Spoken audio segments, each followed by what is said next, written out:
tine nyaya inotinetsa zvafana pane nyaya yasilent killer efana ngakaya ku-UK then anakuya because of maybe nyaya according to him because of nyaya dzema-payments mari yaida ngesina kuuya ngeshoma saka ngotenga vandipa mari yakati kuti ndiuye then later on ndazomuita interview takazoona arwa nelawsuit yasvika ma100,000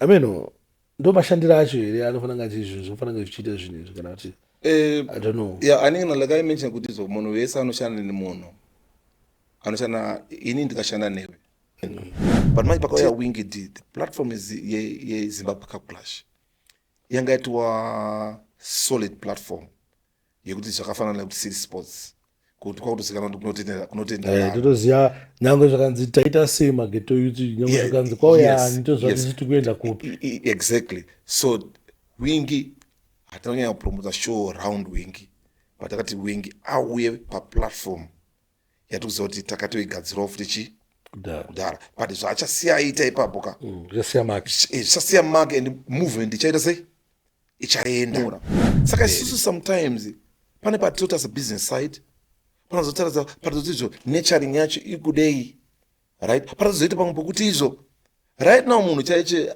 aitora kana sparks kumuendesa kustudio kunoimba mufana muGhetto haatombomention kuti uyu munhu uyu kauyu ndiye backbone yangu exactly anotomenshena mbinga yakauya nezuva tiripo papo but pane here munhu anokwanisa kuita simba rekuti anokwanisa kuita kuti nini ndisapinde muUK like ndinemafunga ndakanzwa those are allegations nothing personal but nanzwa kuti King Alfred ndo ari kuita kuti Mponda Sugar manager wamaster H asaende kuUK anzi hameno madhiringa kumavharisa inini anoona all I can say to you before yaudonzi dhanzo yadi kutaura yanzi raga utaaanokwezera kama raga utaaanokwezera taura so mazita anongoita achita sei achingochinja but ZimDancehall manjika iwedire kuti tazorinzwa andika vanhu vazhinji vakaritambira ende vakatitora music yaya kuti vakuipersonalize vakuiti imusic yedu saka that is name yare kuti ZimDancehall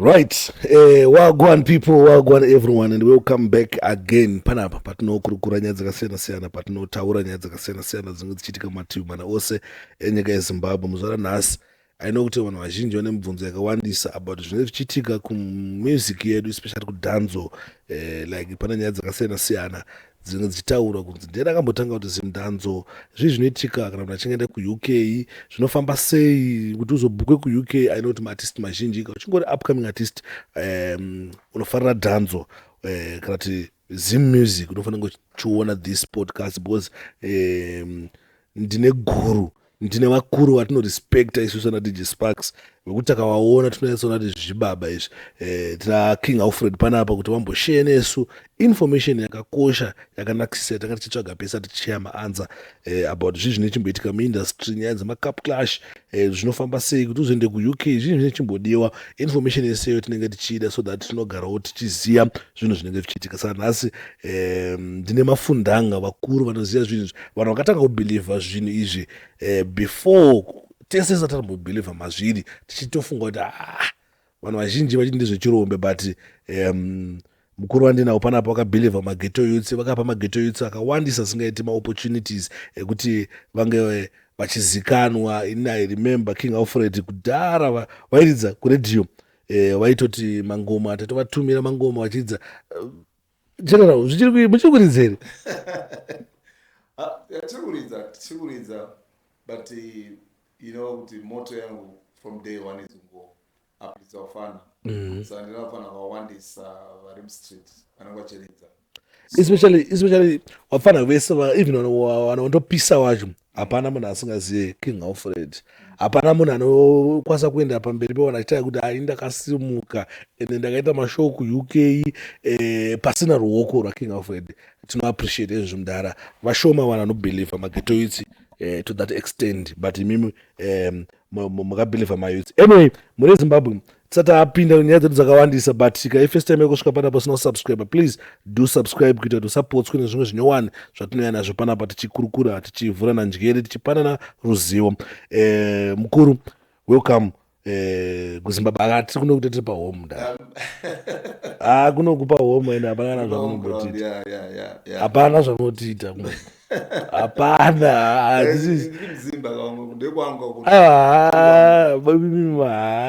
Takazopinda makona yacho hamuchamazivi.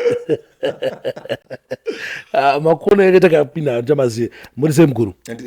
Tiri takasimba unongoziva paipai kungodai 1 to 1 to but zvese bo mudara. I know kuti vanhu vazhinji vanokuziva, but kune vamwe vasingakuzivi. Munhu ngotipa short background kuti King Alfred ndiani, so that kuna vasingakuzivei vanobatanawo nesu. Tinopfana hama 2K. Yeah, I know. Yeah, King Alfred, nikoro zangu simple man from Glenview. Glenview area, ndokwandaka kuria ndo Ghetto rangu. I'm a father of 3, 2 boys, 1 girl. Lovely wife, yeah. So yeah, the rest is history, but yeah, that's my background. Yeah. Alright, takutipinde mumangoma mukuru, makatanga kuita zvemangoma izvi kupinda mudhanzo rini? Well, ndakatanga kupinda mudance pane times apo, but I remember kuti 1988, that's when I started to fill out ndoda zvemangoma. 1988, that time I was form 2. All right, yeah. 1988. Yeah, 1988, yeah. Because in no better started as a mangoma, that is by 2008, but still picture. That's a time you know the picture, but I don't believe it. I don't believe that. Turn out it, but sometimes they ain't going to laugh. They also not going on panono to build something. Yeah. Wait, so I remember makataka kunzwa we local nanane pachurwa mangoma. Wanataka kunzwa ku we local padanzo.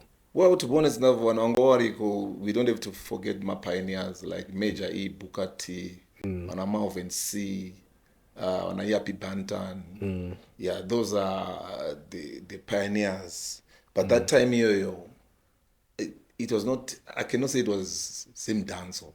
It was dancehall. It was dancehall. Yes, it was dancehall because the word ZimDancehall, it was just a word rakazongo name wow. But what I understand is it's Ghetto youth. Our music or our style of music was inspired from Jamaica. So most of the things was either they say. Sounds ngori channeled ku Jamaica side. Wapana wenda was hip hop wanga wari channeled ku America. You know, nemaskira osako. Just depends with izo wanga ku channelers engo hippie. Right. You get me? So for my Ghetto youths, those are two sides, and those are well. Why does a hip hop? Why inspire mostly maybe ku America? We dance why inspire maybe kunana Jamaica. You understand? But kune wanga futhi chidigi waka inspire nema local. Angari mu urban grooves. Right. So it's collective. It just depends kuti time yakazotangira where and where. But for Zimbabwean youths, my areas iwayo, yeah, and do channel like that. Mukuru, I think nanzomishitara nyaya yekuti yenga ichinzi dhanzo isati yakunzi ZimDancehall by then.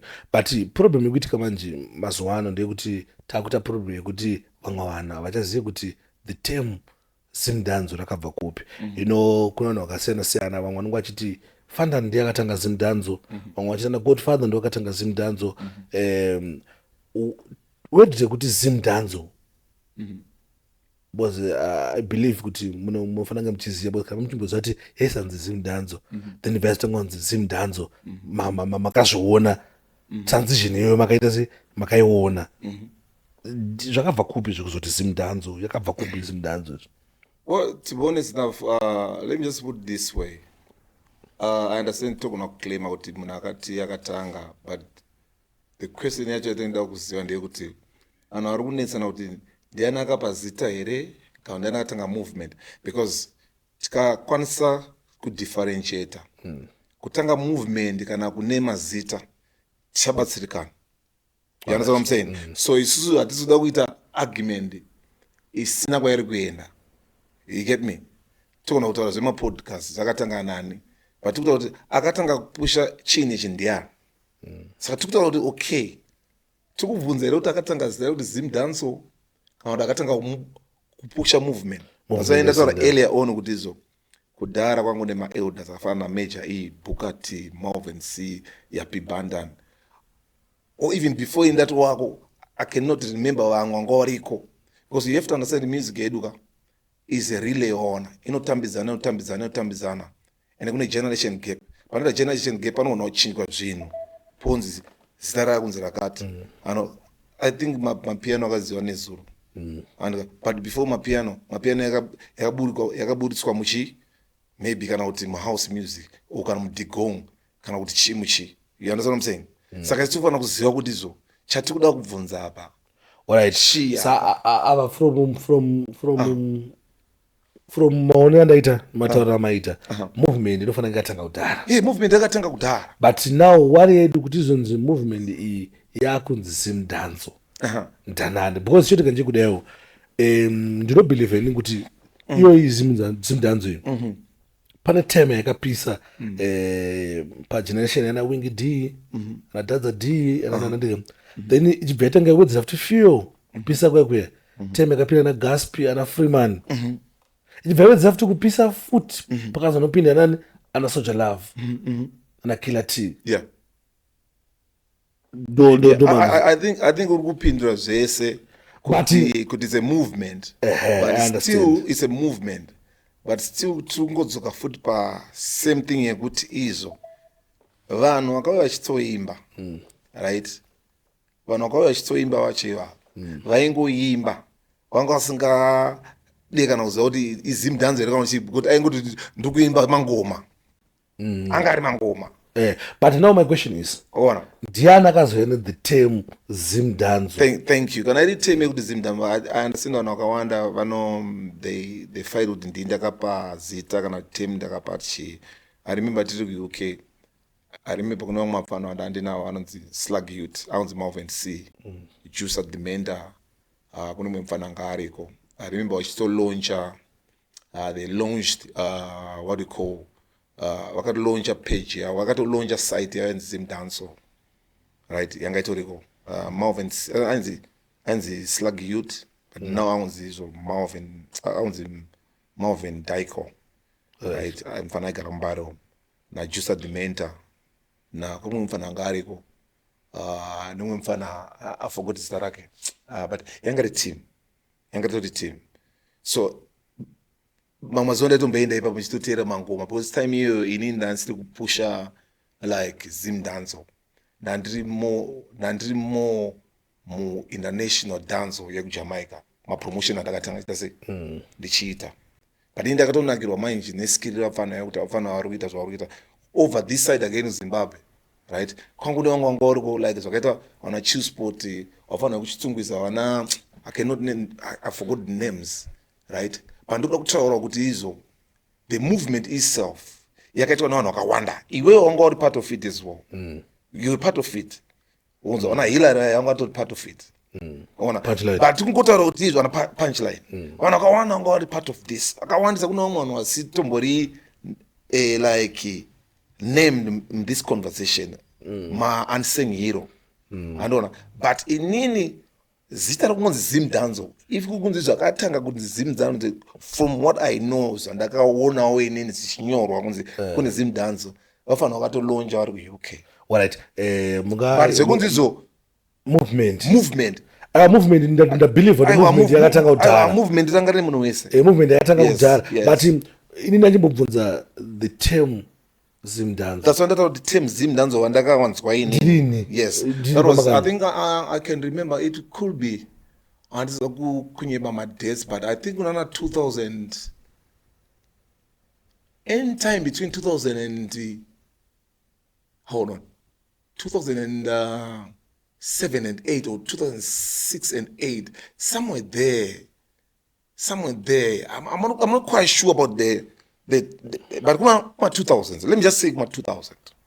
All right. Because in that website ndakaona and even abantu kumenshena zita pandakariona rakanzi ZimDancehall. Because kudhara vanhu vaingoshandisa kuti toita mangoma.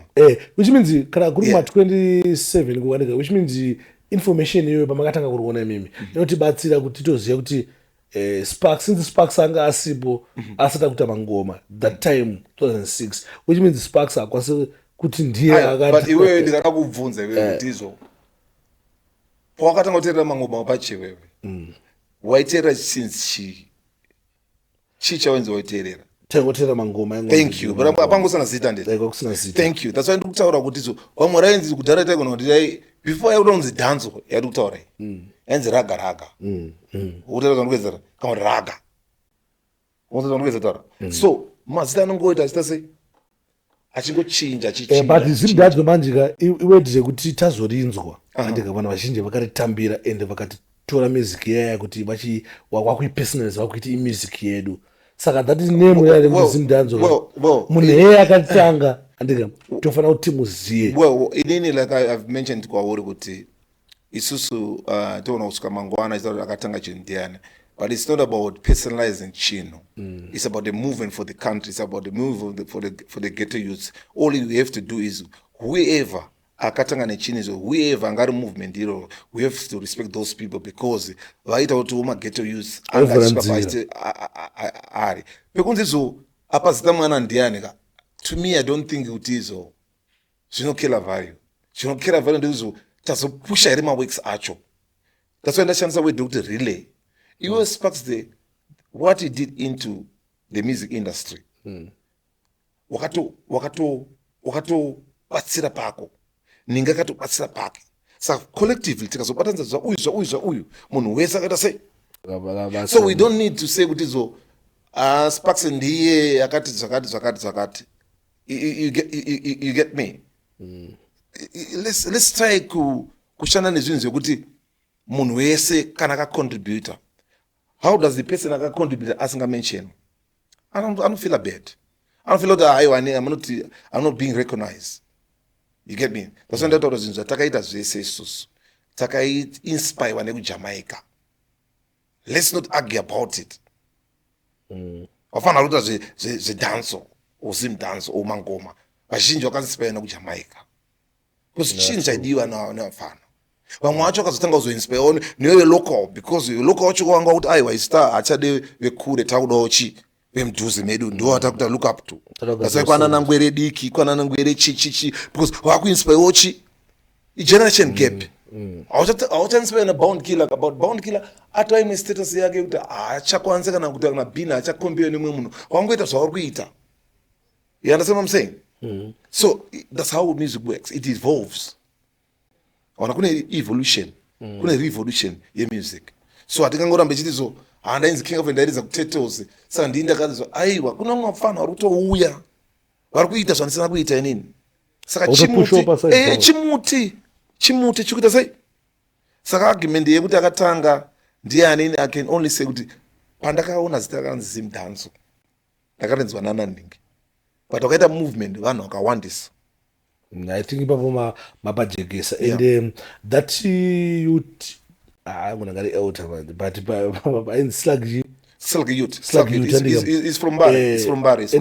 Angasiri ega angatori clan angatano vangu futi vanga vari no boss inini mostly andoda kunyembedza sendataura kuti I was not much into it zvekutodaro but afana ndakatoona a movement rauri kuita but kuno kuraitoita echo as well.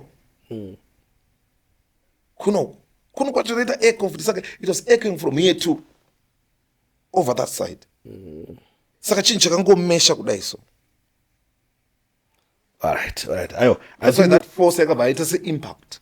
I think maitso pajekesa though we respect vanhu vakapusha movement but sekuti saeld natisangana elder ndofanira ngobvunzawo kuzoti but no it's a good question. I can see zvaona vanhu vachibvunzana vachinetsana nezvakati but guys isusu tiri kuti munhu akatanga nazvo acho kana tisingamuzive hats off kuteerera kana tsakana mumzireni kanongoti zo heads off, but it's not the name.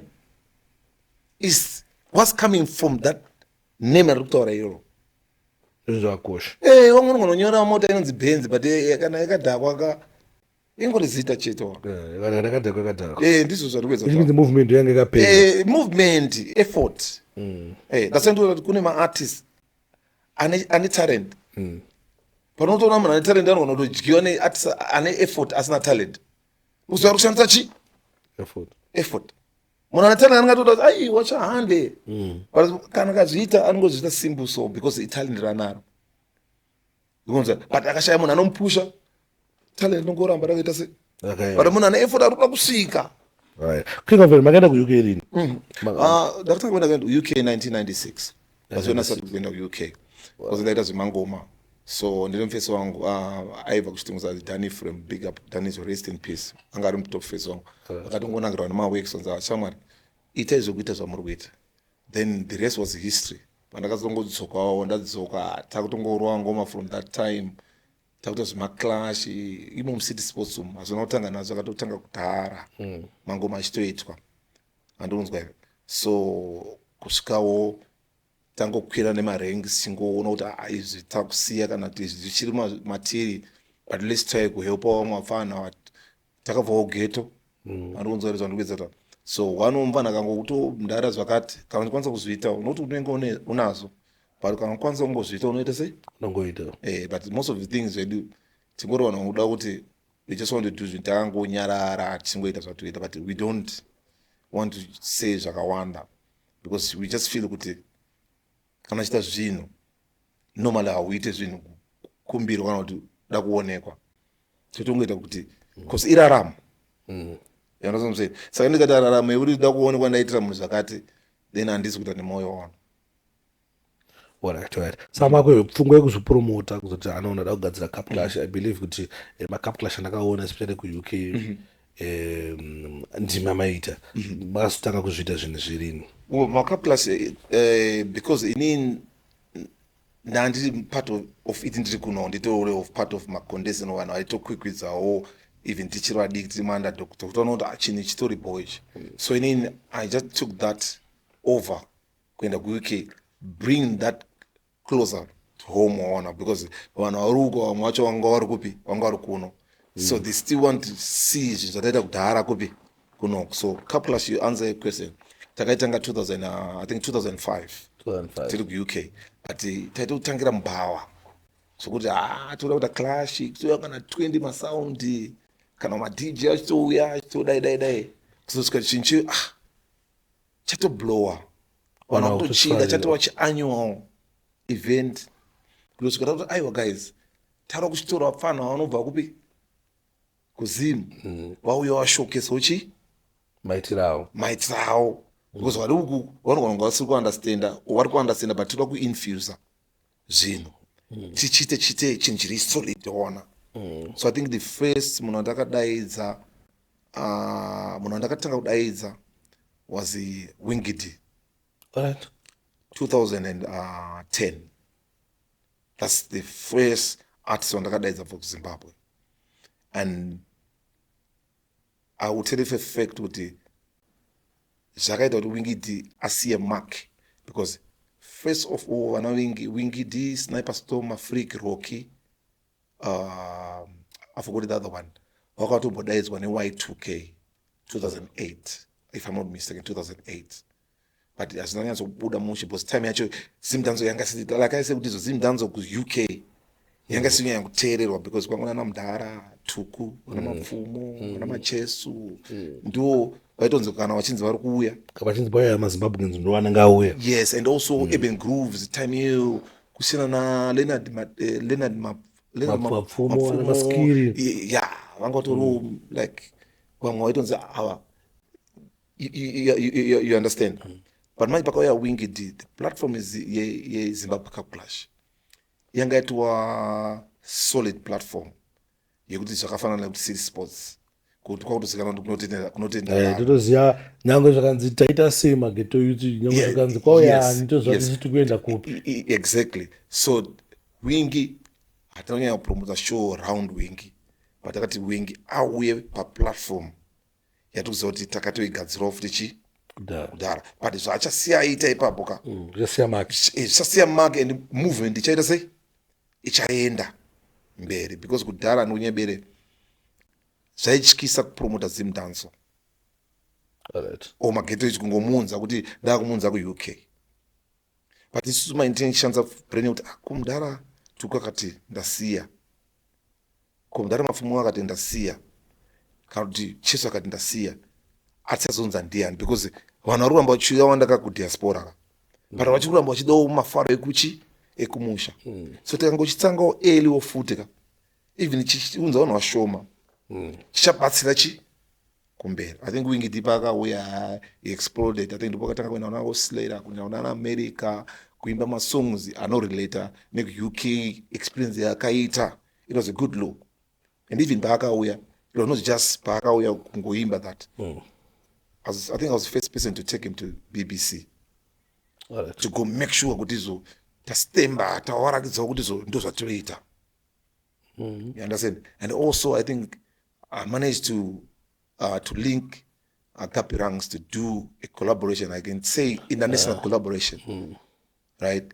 I would say I would think it was the first, if I'm not mistaken. I don't want. I think one of the first international collaboration I made, was Kings of Africa, but it was from the management, or the king. It was sort of the respective management. Bartholomew band at that time, right? Ikuru ndakashanda naro vane vision yangaonayo, and that vision also ndakaita buyout because I knew kuti izo that's what they want to achieve. Wangawane plan izvoda kuita sei zvoda kuita but ini with my link ndokupush all link rangu kuti you know what about this because vision haizi izo team yangu ngoti takuti zvakati. You understand what I'm saying? But iwewe kana uchikwanisa kungochizviita kana wawirirana nazo vanoti guys let's do it, and that we have to respect that. That's how we started. All right. Yeah. All right. Babana. So every year, every year, the next artist takazounza after that, takazounza Killer T. All right. You understand? Takazounza mfana DJ Fidel. Exactly. To clash. And takazova win now of this war because akatoya ne news tay kuti so mafana ngoro kodosha msoti ndeipi because kuno kanga to piece off the kupi. Kuno. Takazounza Oskid.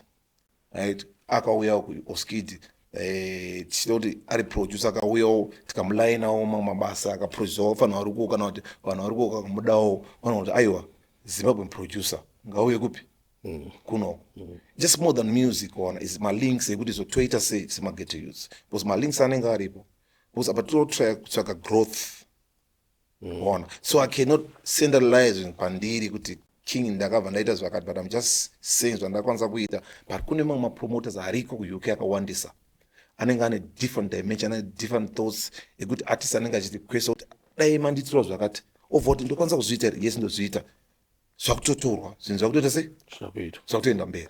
That's the movement. Alright. Ndanzwa kuti pane maartist amakawanda nemaproducer nema-DJs amakatora makaisa kuuk.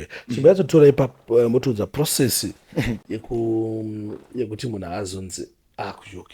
Mbotozonzwa vamwe vachiti mavhiza akazodewo kati nhingi ndiye akazokonzesa zvakati. Chii chinomboitika chimbotokai through the process yacho yekuti thank you for that question. I think pandakatotanga inini kuzviita inini right munhu wese panotanga chinhu anenge ane like zvaari kuwisha kuita but at the same time kana iri business transaction kana iri business unotanga kutaridza kuti izo guys mari yandinaye ndeyangu here kana ndaipiwa nasomeone here kana ndoda kungoita zvinhu zvongofadza kuti ndaita chinhu.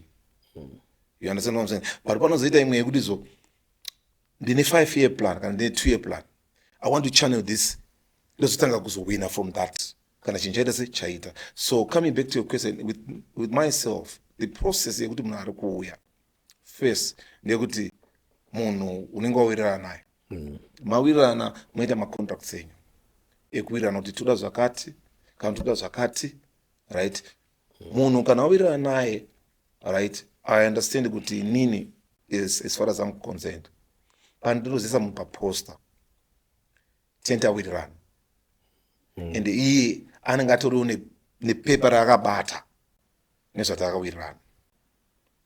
You understand what I'm saying? Right. But at the same time again you have to understand kuti pepa rinogona riri pepa rekuti mawirirana, but mumwe munhu anogona kuzototi you know what, maybe kana kuti ndazvirova nedhiri maybe ndati ndoda zvakati, but tikutedzera zviri papepa. You understand? So now the process manje yekuti munhu ari kuuya inofamba sei. Munhu anongochuza munhu anoda kuunza depending nature of the show yada kuita sei yada kuita. So in terms of kuti munhu auye kune visa process inoitwa, right? Visa process inoitwa ndeyekuti okay munhu anofanira kuti ngane work permit inokubvumidza kusenza. Because vanonetsa nenyaya yekuti visa, it's not just visa, there's a work permit. All right. You understand? So work permit ndiyo kuti zvoni. Work permit ndiyo kuti sparks yo kana wauya, yes, tiri kubvumidza kuti usenze. All right. But usually my work permits anopiwa matisa nanga akura sei. Well, my work permits they vary. Mamwe anogona kunzi okay, munhu ari kuunza iye ari kuti uri kuimba for 2 days. Right? Vanokupa kana kuti work permit yekuti madates awakataura iwe. All right. Right? But visa kana ichidhindwa inogona kudhindwa kana re-month. But work permit yangotaura kunzi okay, musi wa22 nemusi wa25 ndo paari kushanda. Saka work permit yakaexpire auchabvumidzwa kusenza. Right? But unobvumidzwa kugara munyika for a month yako iyo. Kusvika month yako, that is kana wawira na promoter kuti mudara ndira umbogara. But as far as I'm concerned myself, kugarisa kunodhura. You understand? Ndo pamunozonzwa munhu achizozvanze kana kuti ndakasiyiwa ndisina chikafu, ndakasiyiwa ndisina pekugara, because time iyoyo yamakawirirana kana kuti makawirirana pamwe munhu aremerwa, time basa abvumirana nekuti zoyesi gara ako, but aremerwa manje. And pamwe tiketi wakatotenga iyoyo kana asina kuextenda madhezi ari kuda rinogona kunge re-expire. So one, wakufanira kutenga rimwe tiketi, right? Two, unofanira kunge uchiendera mberi kubhadhara mari dzekwaari kugara, accommodation. Yeah, but mumwe munhu anogona kupedzisira tongoti aiwa uyu pamwe haachakwanisa kuti agare muhotel. Afanira kugara padeni. Maakuwirirana kuti ari kugara kupi. Zvakudhipenda nemaexperience evanhu kuti vanga vakupedzisira kugara kupi. You understand what I'm saying? Because you are still valid kugara munyika umo. So that's how it works. But tine vanhu vanonga izozvifambiswa sei satatanga kutaura zvemamwe maartist anenge achizoni promota anofara wamundege poza kuzati watouya.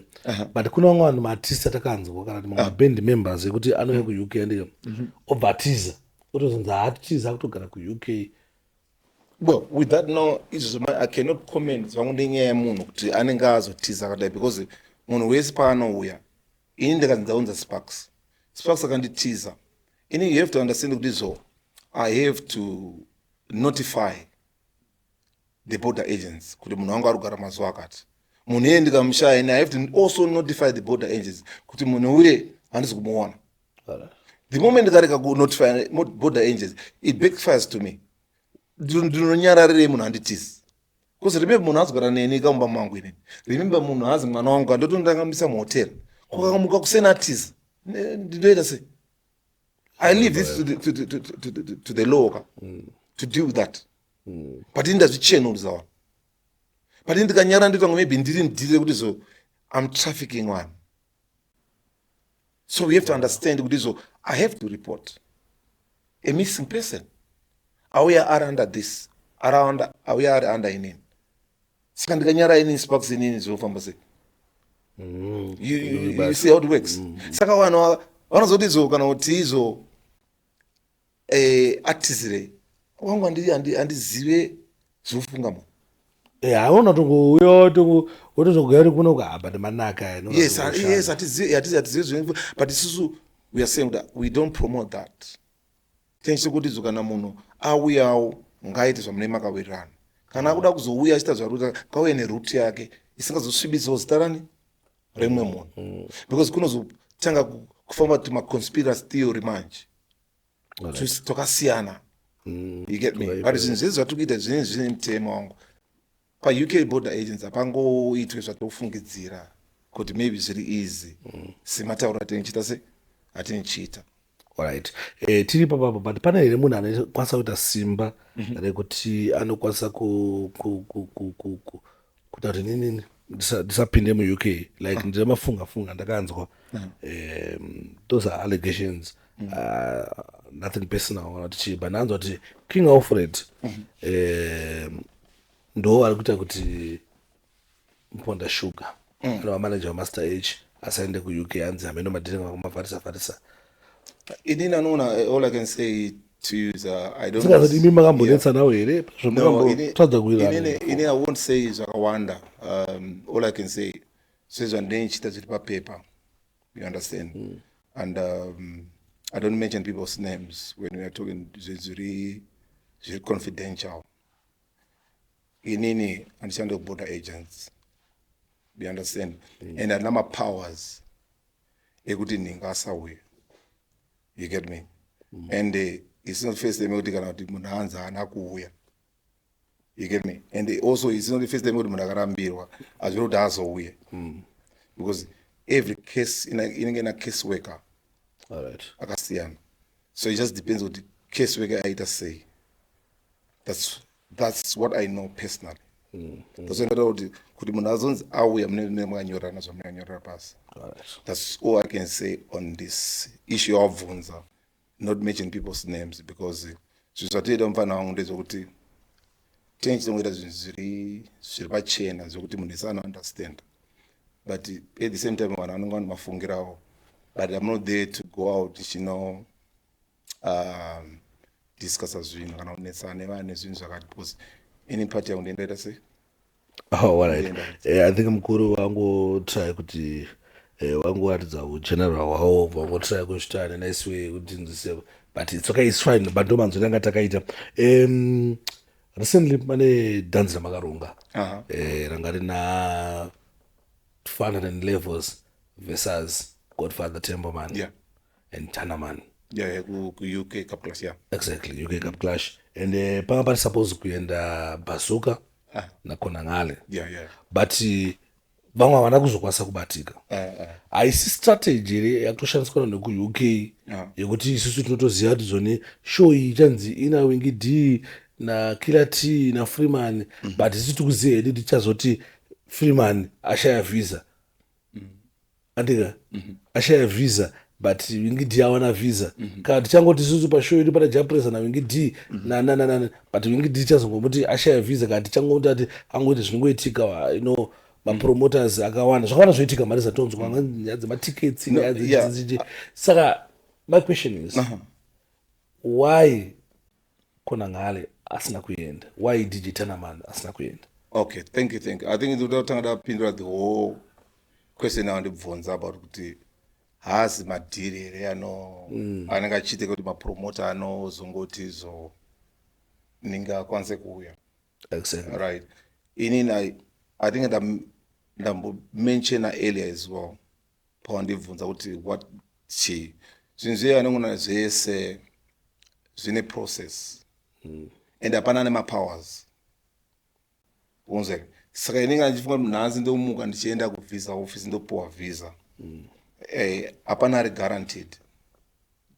You understand?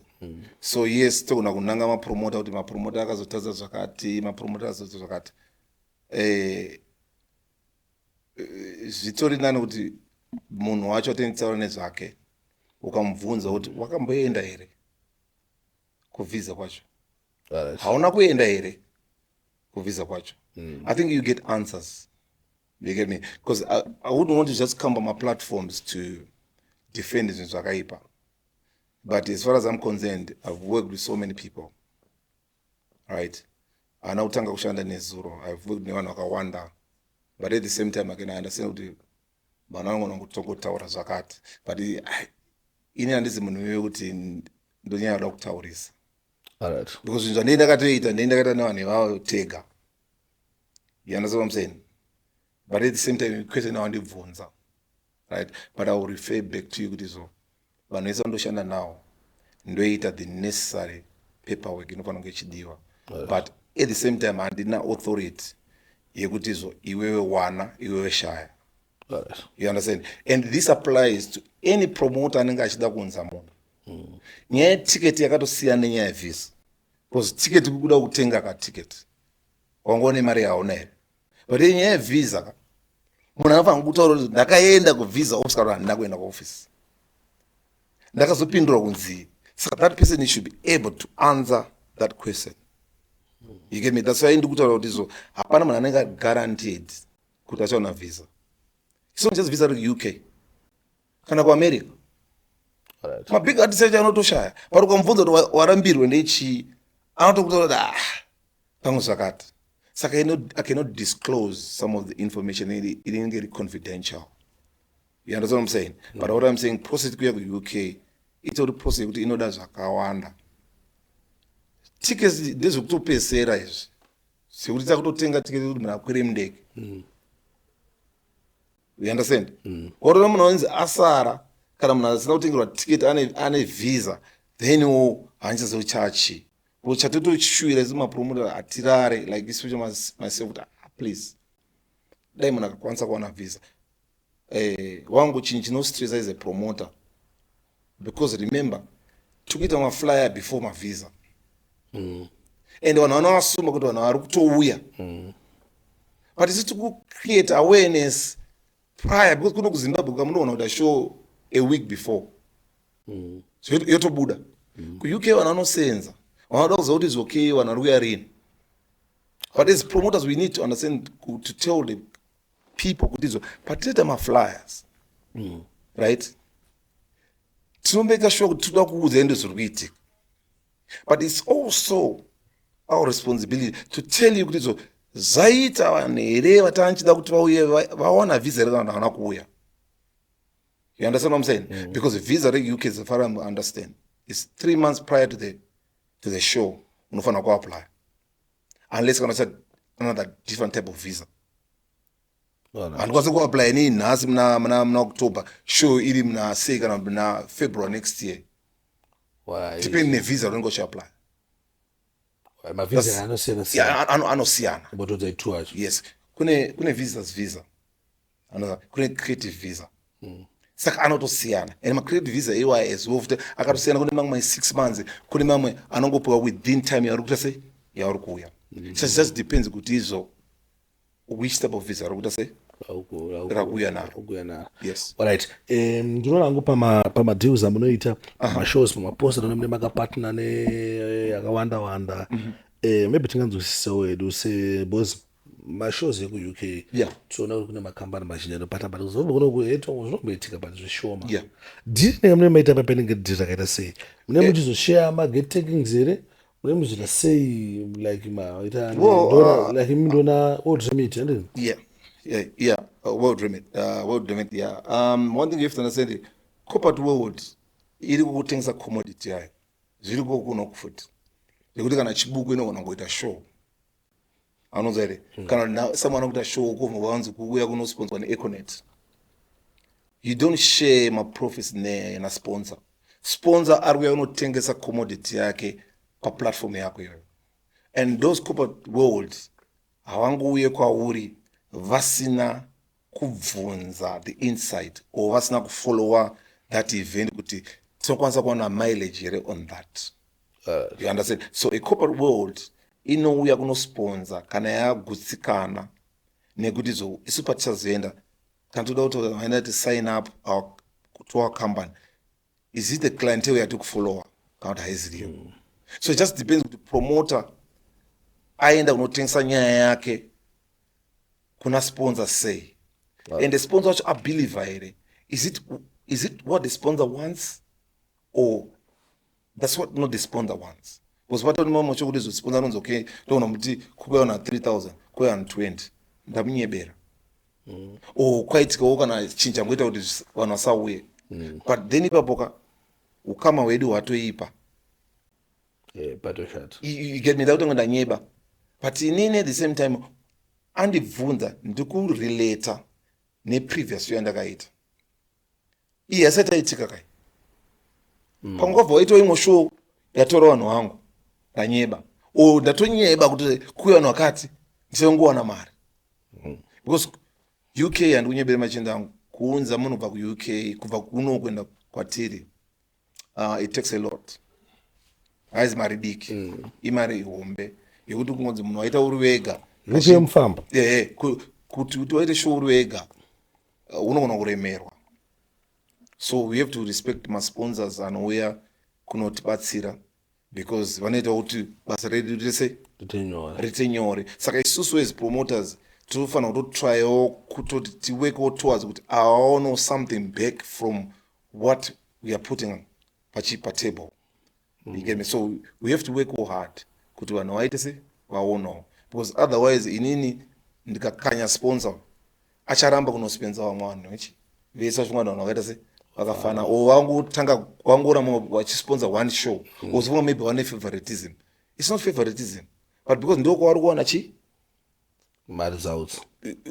Thank you, that's how it works. I think kuno zvinoitika zvinoitika kuno zvoitika kuno kungoti makambani achiri mashoma ari kubhiliva umwe art vano kuuk anonge akasika kucalculate zvinhu zvinoyo vanoziva muno vari slow saka zvamukuita kuuk this time tinotenda kuti makambani edu anomuziva achitanga kuzvito. No, I think they've been doing kuno zvakafanana Castle I can mention few ndatombotaura chibuku before wana Econet tinoona vakawanda corporate worlds vanosponsor.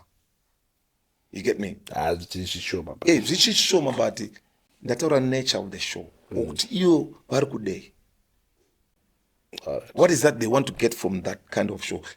Criteria show yacho yakamira sei saka ivo vanotongoa torione zvavari kuda zvinotika mabhokisi eri kana kuti hazvitike vakawanda kwatakadhobhei nachida sponsorship vachitondirambira vachiti no this is not the type of zvinhu zvatiri kuda tinoda zvakadi ini anofanira kuofendwa with that.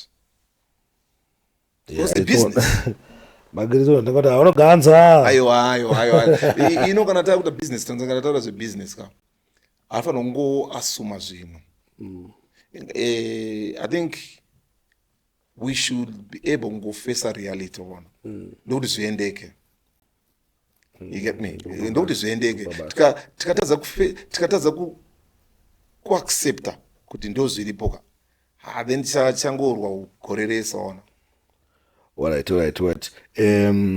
Tine nyaya inotinetsa zvafana pane nyaya yasilent killer yafana kunge akaya kuuk then anakuya because of maybe nyaya according to him because of nyaya dzemapayments mari yaida yanga isina kuuya yanga iri shoma saka ingotenga vandipa mari yakati kuti ndiuye then later on ndazomuita interview takazoona arwa nelawsuit yasvika ma100,000. Ameno ndo mashandira acho here anofanira ngati izvi zvofanira kunge zvichiita zvinhu izvi kana kuti I don't know. Yeah, anenge like I mentioned kuti zo munhu wese anoshanda nemunhu anoshanda ini ndikashanda newe tii zvatiri kuwirirana right unless iwe kutaura kuti hatira kuwirirana andikunzwa then makutorerana matanho amunenge muchitorerana because apa tiri kutraya kutaura kuti izvo kana kuti zvandaitwa naSparks zviri fe here but ndikuti handisi kuziva zvamakawirira muri two so kazhinji it's just wrong to just comment zvinhu zvinhu zvakawirira navanhu two usingatombozive. Remember kana chinhu chakuenda paflyer kana uchishanda nevanhu unongosamboziva kuti vanhu vawirirana kuti kana kuti munhu asiva nendege asiva nenyaya yekuti ukuteerera but munhu iye ndiye anokwanisa kutsanangura zvakaipa kuti ahiese but mimi semajournalist is good for you to kuti mubvunze but inini nepandiri kundikomenda about nyaya yesilent killer kuti izvo zvakafamba sei I wouldn't know because silent killer one anambobvira ndataura naye two vakamuunza anambobvira ndataura naye now so it's just wrong for me kuti ndiuye pana panditanga kudedemura zvinhu zvisika zvandisikaziva. Alright, but takaita interview nasilent killer saka iye silent kana makatotaura naye ka akakutsanangurira zvaakakutsanangurirai right but zvinomeka sense here mukuru kuti total isi kuti atist mukumba 2,000 then imo mazoti iye kusauya kwake aita damage ya 100,000 aiwa ka ndo pandikuwedza kutaura kuti mwangu ini ndikati newe deal we still going back to the same issue yandataura newe yoti ini ndikati newe deal hatizive kuti izotavirana kuti aiwa no anyangu iwe uribvunza kuti zvinomeka sense yekuti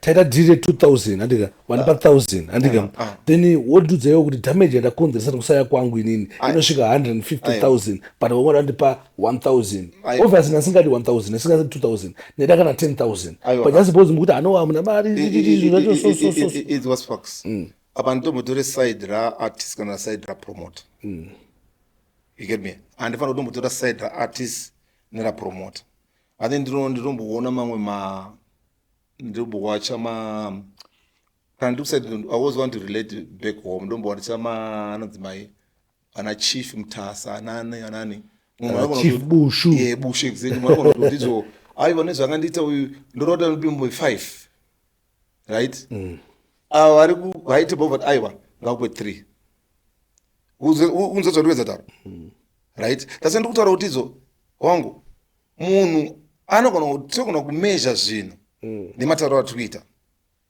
but hatizive kuti izo silent killer zvakamurwadza sei promoter zvakamurwadza sei you understand for kuti munhu auye achiti izvo ndikuda zvakati saka I don't want to comment more about that. That's why ndataura example yekuti izvo munhu anoti ndikuda zvakati but obvanza aiwa hazviziri izvo ita zvakati you get me because paunenge wawirirana vanhu vairi pane zvaunenge wakaita sei wakawirirana.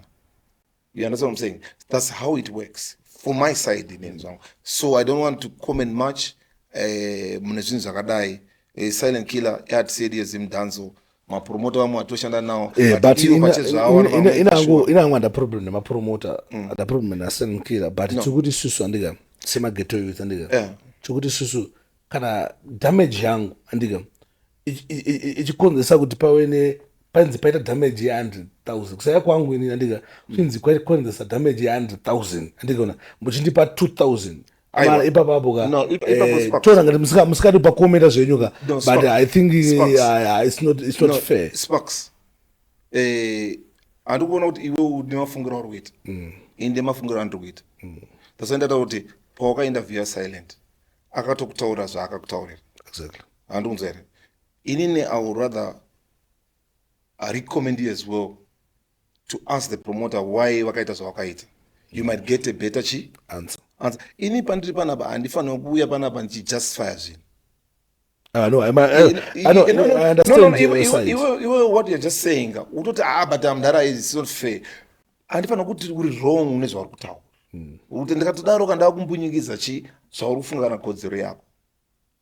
Handonzwa the only person anofanira kujustify zvaanenge akaita munhu akataura zvakaita sei zvakaita. I wish kuzogara pasi ne-Y2K ndombowabvunza mubvunzo yakadaro.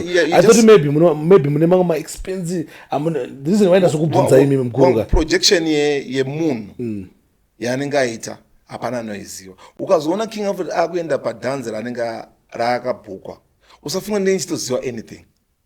Ngatifanana newangozi King yoti manage rested but the inside andisa sei enjoy King imi muri promoter so maybe ndikufungidzani kuti maybe kune mamwe ma-expense ezvimwe zvinhu zvinoitika zvatisingazozive zvinozosvikisa kuti pazoite damage ya 100,000 angachida kubatwa 2,000. Ndataura kakuti izvo the inside or projection yemunhu hatizive because zvakafanira kuti inini ndikaunza artist mumwe artist anototi zvinhu ndikuda zvakati right andofanira make sure zviri in place akatozvisa izvo maybe anongototi izvo handizozviita anonzwa it's not just the artist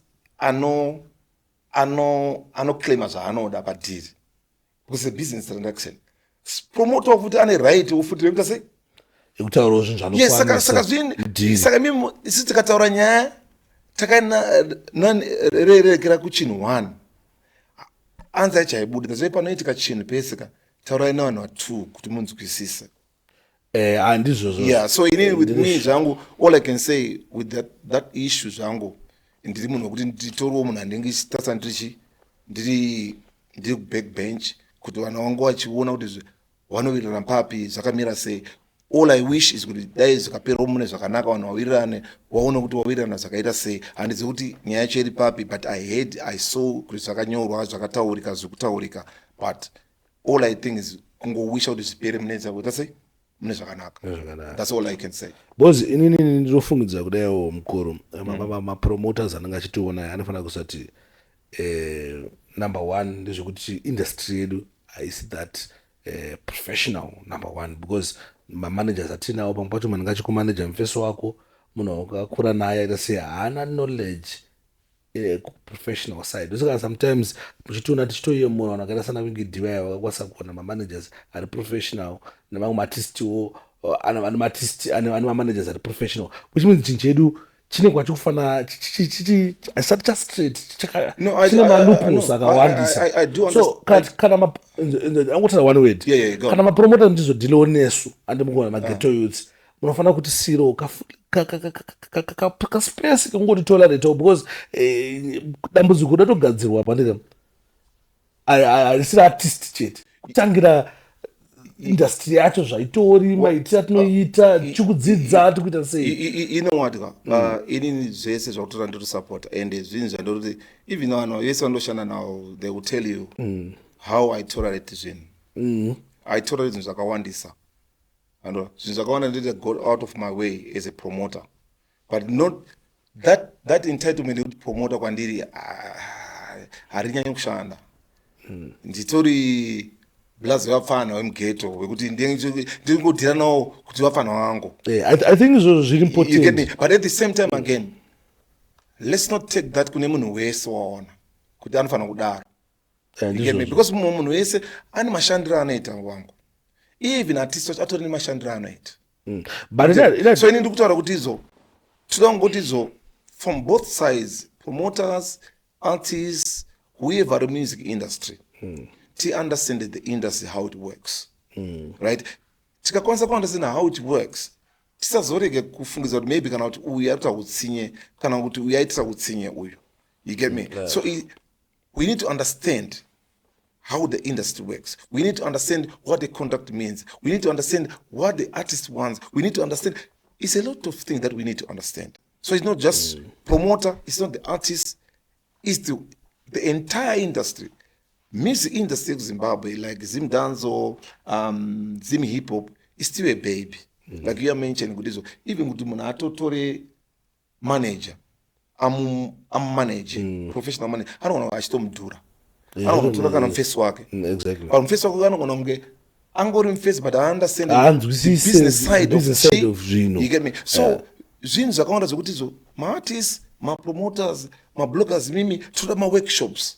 And I know how you could this. Zakadai. Let's try to be professional. Let's try to be zakati. Let's try to be presentable. Let's try to be zakati. Can I walk in the passage? It is zakati. Can I voice the walk-imba? Kuturno, anababa charambano, this voice. There's a lot of music that need to be known. It's still a baby, but at this sure patawe at the moment. Because kwa zanga zili kare zanza kaoma. You understand? So tuitika tudiki, but at the same time kwatabva in terms of the movement. Ya kutoonekera utazemgona mfano edu zakafana mfano Masa H after collaboration na Kepotoni, Winky D ana busy free money ana Chris Martin zakutoitika ana nato waro cross arkwenda pa panzbai pa Joza vakuta na mwana ana nato na suna Demarco. You get me? Since atoyemura ona Zinza tunoyemura. Saka isusu sometimes pane patota as a business side. Pana zotara patozizo nurturing yacho ikudei. Right? Patozoita pamwe pokuti izo. Right now munhu chaiche aitora kana sparks kumeendesa ku studio. Kunoimba. Mfana mughetto atombo mention kuti uyu munhu uyu kauyu. Ndiye backbone yangu. Exactly. Anoto mention mbinga. Yakauya nezuro. Yeah, so we're trying to show you Kutizo. As this one side of an. You get me? Respect yourself, know yourself, know where you want to go. You get me? Zinizo zinoto that easy manj. You understand what I'm saying? Tikangodaro mfano wangu. zvinoita easy. Inini point nayozofanira mataura mukuru ndekuti vanhu vasati vapinda muindustry iyi andimugona especially ida zvodhina unofanira zimdanzo unofanira zimipopo yekuti chinhu chedu asati chaatsosimba andimugona Asati wangu. asati chasimba so munofanira kuziya kuunderstanda type yevanhu vamuri kudhila navo muunderstanda industry yacho kuti taapapi nawo Mudaro wangu. takuita sei so that hatizonzwe dzimwe nyaya inini angu andinonga ndiri wrong Nyaya hold on Sparks. Nyaya uchatongogara uchidzinzwa. Ucharamba uchidzinzwa because pane pachileka professionalism from the artist to the promoter. Uchatongoramba uchidzinzwa for as long tisi kurespecta zvinodiwa ticharamba chinzwa nyaya. There's no way wangu pauchati zohanzizo kana kuti let's to achade kuzvinzwa kagenda but isusu tikuti andika nyangwe maghetto youth tine era nemaproblems atinawo andika imimi makawana mukana andika wekudzidza wekuziya kuva professional andika musazotora advantage it makes Sparks zvandiri kutaura panapa handisi kutaura zvekuti pane munhu atora advantage ndiri kutaura the entire industry how it should work kuti iwewe neni tine basa rafanira kuita sei kuita izvo zvakuramba uchidzokeredza kuti izvo usazotora advantage handizive kuti munhu uyu ari kutaura zvaari kuda zvabva kupi. I cannot say kuti izvo or justify that. It's better kutaura nemunhu iyeye but I'm saying kuti because hatizokuramba tichitendera panyaya iyoyi nyaya ndoweza kutaura ndeyekuti from the artist, from the manager to the promoter to whoever ari kupusha ari kudriver music, right? Ngatinge tine professionalism. Let's not underestimate my bloggers. Let's not underestimate vanhu vacho vanotisupporta. Let's not underestimate my newspaper. Let's not underestimate munhu anotaura kuti Sparks ari kuuya kuchitungwisa usina mbobvira taura naye, a silent person ari kupromota. You understand? So ndiri kutaura kuti izo the industry ukaitasa pana artist chete unenge utori wrong. Ukatasa pana promoter chete unenge utori wrong. Let's take this as collective. Remember kuna vamwe vanhu vari kutotora munhu vachimunecha ari ega asina kana munhu iyeye paanongodaisa anobva atotiza munhu iyeye zviriko. But ndiri kutaura kuti izo let's have principles of any business that we do. Kunetsa kurimo but we are not forced kuti urambe une munhu kana achikunetsa. Zvamunenge makawirirana ndizvo munongoitirana mubva mangoita zvamunenge maitirana maita sei.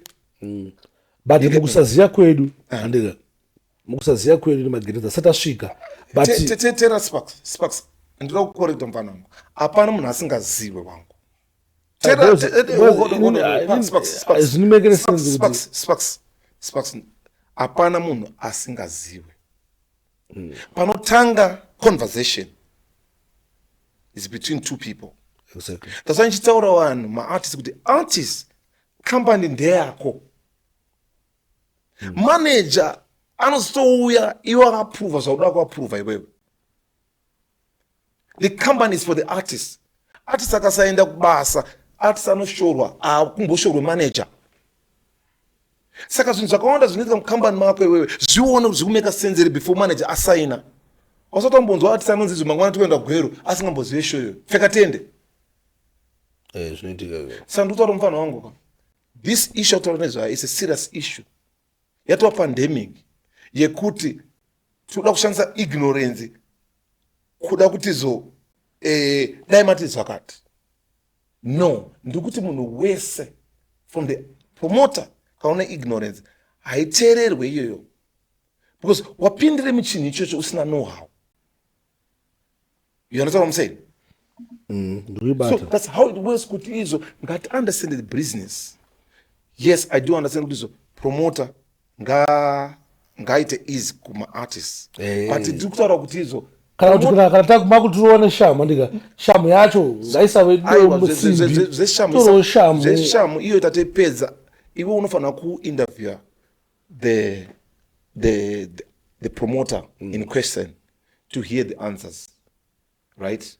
That's why ndataura kuti izo silent killer ndeyo yedu. So our artists wemuzimdanzo tofanira kuti tomusupporta mune zvaanoita but zvinhu zvine zvakaitisa vanhu vaviri hatizive but kubvunza opinion yangu kuti zvakamira sei ndikuti anoona I cannot say anything ipapo ndapanzvisa but ndabva ndafunga kuti maybe nika kuti uzonziwa daidzi artist mu-UK maybe pane zvimwe zvinhu zvinenge zvaitwa kunenge kwaenda imwe mari yekuti ndikazonzi ina ndakubatika mari iyo inokwira kusvika kuma 200,000 kuma 300,000 ndo knowledge yangaisinakungonzwa naye wangu ndambokubvunza vanhu pari kuenda kumacopa world kutori namamacopa world vanoti zondikunza nhingi obva atonangirwa nhingi yaari kuuya ukuteerera for them to give you that money vanonga vatofarwa kuti munhu yaari kuita sei arikuuya iwewo ukasaregedza munhu iye akasaregedza kuuya or notify that person kuti aregedza kuuya nereason ei hatizive kuti izvo makawirirana kuti ine corporate world iyoyo pamwe vanogona kutokusuwawo futi teera pandikubva nako you need to understand that. It makes sense kuti yo musafuna is between promoter and artist. Promoter yako aina unotsvaga zvaatsvaga hatizive zvawataurirana o artist kuti asimwe kubva kwabva achizoya kwaari hatizive zvataura saka artist ane right yekudefenda zvaari kuita sei stance yake uyu ane right yekudefenda chi stance yake so it's not just about music, it's anything to do with the business transaction. Make sense. Yes, so it's not about izo nyaya yekuti maybe tova kuita debate about this tobva taramba chitaura about it. It's about business transaction. Zvawirirana ndezvipi uye atora mari kubhengi wamuti here ndizvo here zviripo kana kuti ndeyake yemuhomwe saka isi ngatisatase zvino padhuze so kuti maybe ndizvo I don't want to justify nyaya wangu pane pamatara enyu zviri kumeka sense kuti maybe mune mwana mune mawira nawo zvamune mawira nazvo then maybe zvinhu munozoregedza kubatika nichichiendeka but ndinozofunga kuti handitika tichipedza nyaya tichipedza yedu futi because ndikuona time dzenyu dzamamatara kuti mufanenge muri panapa dzinhu dzapfuurira but ndikuti handika kana pachinge paino tomboti for example hatisi kuti ndiyo nyaya ayo ingori example yamatipa yekuti maybe mawira maybe nona mukupatana nawo kuti sha nichange nichiudza nhingi obva fara obva iso mari yakadayo handimugona wonge damage inenge iripo inenge yakakura but ndikuti damage yacho haifaniri kuzonyanya kukurisa stereki zvekuti kudarika mari yaartist yekuti inopetwa kamiliyoni andika kana artist ari that important aine value yakadaro andika yekuti inokuitisa damage ya 100,000 ngatitirayewo kutrita artist neway yaanofilo kuti aneyo pane macomplaints akawanda uchingopinda mundege chete promoter chingonzotora mundege akutogadzika foni akutozvati chikuya sparks bona tofana kungotritana with respect sparks zvakutaura zvese ndiro zviconsider right but I wouldn't want to justify zwe kuti munhu akakwira ndege odzimirwa foni inini experience handisati ndaiona but ndonzwa zvichitaurwa but at the same time again question yangu inenge yakuti zo alright akwira ndege adzimirwa foni on what basis aifanira kuenda unoimba no ari kunogara pai achifanira because munhu uti muri first time anotambirwa nani some of the things atofanira kunge chitaura guys anga ngataure zvinhu zvinogona make sense kana takuzozvibatanidza zvese hakuna promoter ane brain yekuti zo atisakwira ndege odzima foni iye aziva kuti mufano uyu haana kana vanoziva ukuru hakuna no what I'm saying handisi kujustify promoter ndiri kutaura kuti kana uchidaro uri promoter ibva utongosiyana nako nekupromota kwacho ibva usiyane kwakupromotainini ndandimanager ndisquanda for 5 years ndine zvandisangana nazvo like munhu aifanira kuzati tikudya na 10 o'clock andika pandombodzima foni zobatika gena 2 because ari kuzva tiriko kuSouth Africa hatina kwatinoenda ende takamira iye paakatisa pacho tiri pahotera apa but iyeka kuda kumufoni achiti ona chibaba tine nzara kuno kwandika foni achapiki saka zvatakuwirana but I pick up every day tiri kudheri zvatikuwirana isi ndezvekuti izvo zvakutaura zviriko zvekuti promoter anogona kusaketa for artists kuti adya here zvitoriko izvo zvokuti maybe promoter anogona kunge asina kupa kana artist chikafu hatitomuzive kuti izvo reason yazviitira kana kuti anga ari busy kana kuti ashayiwa here vekunavigata kuti mimi guys artist anofanira kunge achidya nguva dzakati ine mudo zvakati You understand what I'm saying? So some of those things, those are tataura futi tikadzoka back. Tataura kuti we need also to educate each other, promoter artists. Kuti akomana munhu kana auya ngaadye. Munhu kana auya ngaati zvakati. Promoter achinzwisisa izvozvo. Utera zvandikuita. But vanhu kana vachiona kuti zveshuwa izvi kunetsa nemunhu uyu. Ine advice yandopa inini. Handifanira ndakatendera. Kana vachiona kuti uri kuramba uchiitwa izvi nemunhu iye. Siyana nazvo. Siyana nemunhu iye. Uende kuna vanhu vanokwanisa kuti sei. Because hatisiri kuramba tichiripita zvinhu. Because maghetto is problem yatinoita ndeyekuti tinotapirirwa nedhiri. Tisina kunyatsa kuona the inside of the deal kuti takamira sei. Utera. But tisi maghetto tinoita kunongwazvaona. Ikatouya ndofanira kuita sei? Kuitambira. You get me? But ndikuti ngatitry kusaka professionalism. Kekuunderstand the contract. Kekuunderstand zvinhu zvandiri kuita. Kekuunderstand jeni yandakupinda yakamira sei. Inopera sei. Pakuna wakawanda wangu vari kuuya vachitoenda vachidzoka mune zvakanaka. You get me? So ngativhatisa nyaya yekubva tati maybe kana promoter akaipa kana kuti artist akaipa. Tese ngatiite chinhu one. Titese. Kungauye kuenda kuSouth Africa, kungauye kuenda kuAmerica, kungauye kuenda kuUK, kungauye kuCanada. Tese ngatingaite sei? Tinzwisana. It's not a game of kunzwirana tsitsi. It's about iwe zvawaitawo uri acknowledge here kana kuti uri in denial. You get what I'm saying? Most people zvimwe zvokuti ngatinzwirana tsitsi but you are in denial kuti wakakanganisira munhu. Vhuma promoter ndakakanganisira artist. Vhuma artist ndakakanganisira promoter. Then you can move forward. It's not made of kunzwirana tsitsi. It's about accepting zvawatadza. It makes sense. Yeah, because wangu kato unasika mangwana stara udizo. Promoter akanywa. Artist akanywa. Katitsvagewo kuti chii chakaitika. From the right source.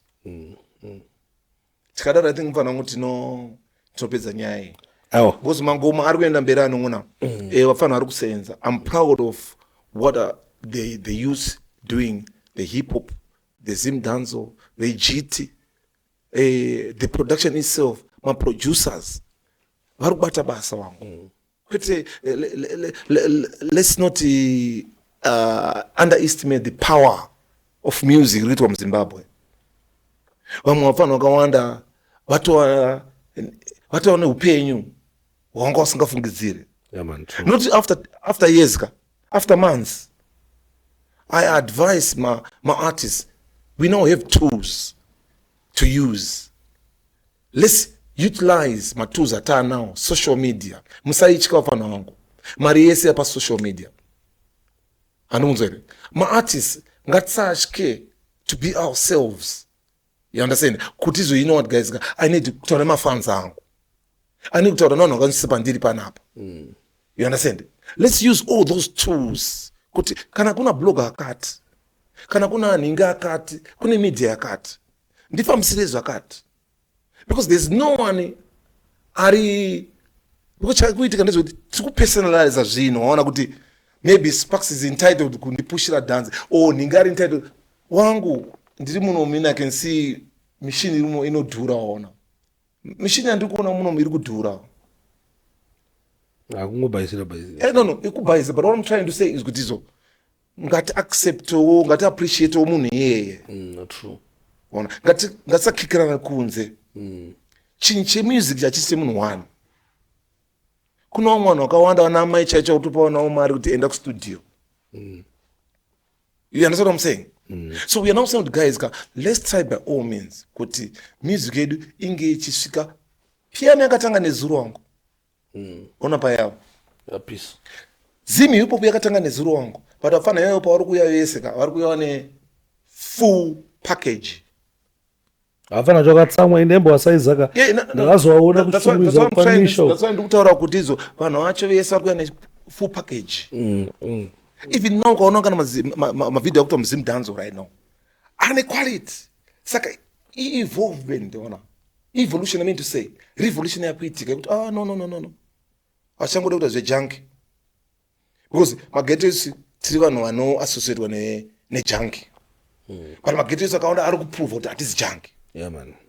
You understand what I'm saying? So it's to my ghetto youth, let's keep showing, let's keep shining. You get me? Kuti ndo upenyu hwedu. Chausinganzwisise bvunza munhu usati wajambira machiri. Kuzitula kwa avoida nyaya yekuramba chichema kuti ndakanzi zvakati naNenge. Ena unobvunza ninga akubatsire.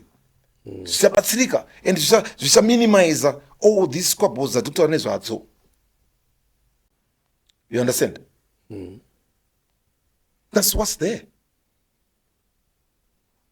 Aiwa mashoko makukutu angamuchititaurira because especially kana achibva kuma-elders akaita ngemimi zviri easy kuti maghetto youth tizviteerere because tinenge tiine munhu anenge achitaura kuti ari kutibatsira kuti tisimuke ari kutiwisha zvakanaka zvasiyana nekuti mumwe munhu anenge kuti zvamuri kuita maghetto youth hazvisiri izvo yeti hapana chakanaka chaunomboonawo chiri matiri maghetto youth topesa takuta problem but kana tiudzwa nemi so mashoko akanaka kudaiwo tinomateerera semaghetto youth hatirambe kuita sei. Ukaona kuti maghetto youth aisa vanhu vakawanda paplatform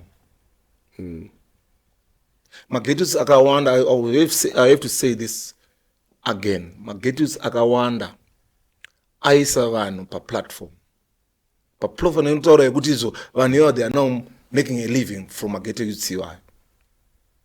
You understand? I'm one of them in ndakaiswa paplatform iyo nemaghetto youth. So I have to salute them. You understand? That's why I wouldn't want to take ghetto youth for granted. Or kana kutsika ghetto youth.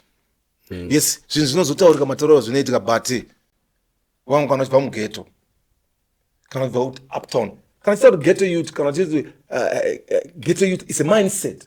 It's not gone over. It's the mindset. Because ghetto youth not always aiwa handirisaine zvichaita chete.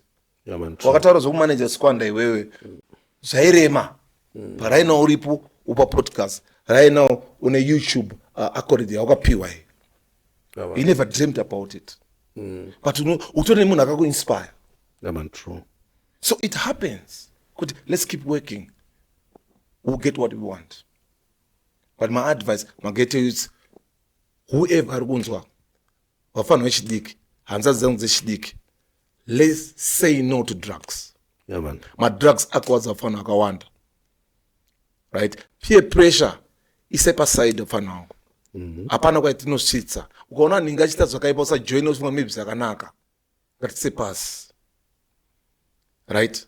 Tikumbira kuti madrugs ayaka vanhu vari kuvaita ngavasungwe. Inini right now pandakauya kubva ku-UK I think ndakanzi King tikuda kuNorton tikuita campaign yemadrugs nefaster promotion. Ndakati msana but I'm coming to speak to the ghetto youth because vafana vakawanda ndio future. Ikafa future iyoyo akusina vamwe vanhu generation inogona kufa like you explained inogona kupereka na mfort because of drugs. Let's stop about drugs. Ndakazvimirira ini neKing Alfred ndinoti ari kubatwa nedrug ngaasungwe. Few people or most people they are scared to denounce my drugs. It hurts me. And unyebere it hurts me. Pakaipa hanya madrugs. It's a pandemic jeje. Mawan but tinongotenda kuna Mwari kuti vanotibatsira nekusimbisa maghetto youth kuti anzwewo shoko rekuti asiye zvinhu zvinodhaka ende kana tichinzwawo from ma-elders akaita ngemimi munotishuvira zvakanaka maghetto youth zviri easy kwatiri kuti zvitambiye nekuzviteerera. Thank you very much King Alfred for coming. I know kuti mune muri busy and I'm humbled kumbogarawo pasaidi nemi mudhara ndichimbonzwawo mashoko anovaka nekutitsanangura zvinochitika muindustry maghetto youth. Ndonzwa kufara mukuru Mwari vakuitire zvakanaka. Because of time taida 2 hours but because of time amchiti munofanira kupedza na12 and now 1 o'clock. Aiwa but ndoda kutenda Sparks guys. All I can say is please try to follow DJ Sparks. Yeah, I can see kuti mfana ndozikana kuti vakawanda vanotya kuuya panapa. But hapana chinotyisa. Vanokwanisa kuuya pano uyai pano mutaure naye. Because kana chifanira kudzorwa todzorwa, kana chikwanisa kutaura kuti zvinoenda mberi toenda mberi, because mapodcasters ese ari kubatsira, media ese iri kubatsira. So let's try by all means kuti anokwanisa kunge achikwanisa kuuyawo adaidzwa ngaangokwanisa kungobudikira. Kana une zvinhu zvasingada kubvunzwa ingotaura handisi kubvunza zvakati. I think mukuru isusu tisingabudisa demo panapa. Pane pasina demo, pane pasina pfuti yekuti ndakakuti unonzani, unofanira kutaura kuti ndinonzi King Alfred. No, una kuti zita rangu handisi kuda naro. Saka vanofanira kuziva ipapo kuti it's not about mubvunzo wabvunzwa, it's about answer yapindurwa. Because vanhu vazhinji dai kunzoni inyaya yemubvunzo dai unogara panapa ndindega ndichingobvunza pasina anopindura, but inyaya maanswers aita se apindura. Saka vanhu ngavasatye zvakuuya titoro vanhu vari bo. Totendeuka. No, ndotenda chaizvo guys. Thank you so much, and once again vari kuda kuuya musi weTuesday next week.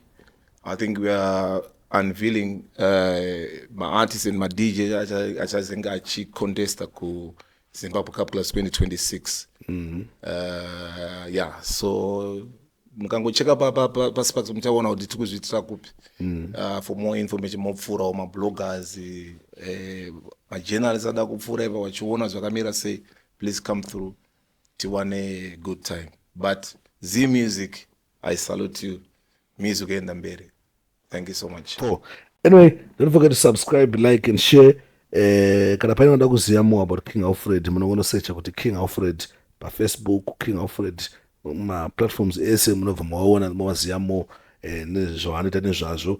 Kuna vasingavazive vada kunyanzodhiga, kuna umwe anoda kudhiga information, ada kunyanzoziva kuti munhu ndiani, anozvifambisa sei, zvakamira sei, munowasearcha mowafollowa, then zvakawanda zvari kutungira wachinja malives akawanda emaghetto youths. Saka isusu tinowaziva, tinowarespecta singaiti. Mune Zimbabwe, like zvandambotaura, once again, don't forget to subscribe, like and share. With that, we are out. Salutes.